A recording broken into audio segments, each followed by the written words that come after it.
Hello everyone, আজকে তোমাদের সাথে শেয়ার করব দারুণ একটা নাস্তার রেসিপি, যেটা কিন্তু ছোট থেকে বড় তুমি যাকেই বানিয়ে খাও না কেন সবাই খুব পছন্দ করবে আর বারবার খেতে চাইবে। আর ঘরোয়া কিছু উপকরণ দিয়েই বানিয়ে নিতে পারবে। যদি ঘরে কিছু না থাকে আর কিছু খেতে ইচ্ছা করে, তখন কিন্তু তোমরা এটা খুবই সহজে বানিয়ে নিতে পারবে।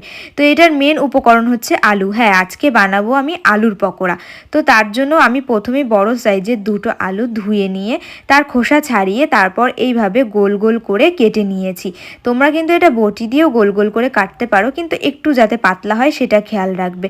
তো আলুটা কেটে নিয়ে আবার ভালো করে ধুয়ে নিয়েছি, যাতে আলুর কষটা এখানে বেরিয়ে যায়। কারণ কষটা যদি থাকে আলুটা ভাজার সময় একটু নেতিয়ে যাবে, মচমচে হবে না, খেতেও স্বাদ লাগবে না।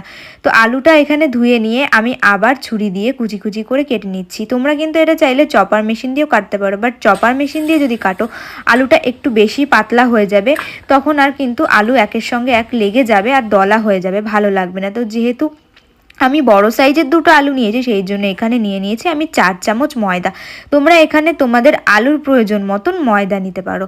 তো তারপর এখানে দিয়ে দিতে হবে হাফ চামচ শুকনো লঙ্কার গুঁড়ো, আর দিয়ে দিতে হবে একটা গোটা ডিম।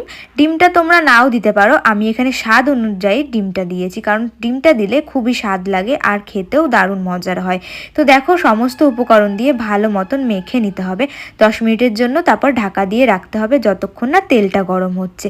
তারপর তেলটা এরকম গরম করে নিয়ে তার মধ্যে একে একে এইভাবে আলুর পকোড়াগুলো কিন্তু ছেড়ে দিতে হবে।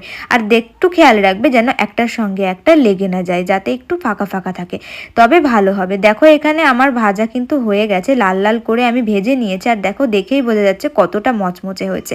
আর হালকা একটু সসের সাথে যদি এটা তোমরা পরিবেশন করো, তবে কিন্তু খেতে এটা আরও দারুণ লাগবে। তো দেখো, এখানে আমি আমার মাকেও দিয়ে দিয়েছি, মাও বলছে খুব ভালো হয়েছে। তো চলো, ভিডিওটা ভালো লাগলে চ্যানেলটা সাবস্ক্রাইব করে ভিডিওটা লাইক করে পাশে থেকো।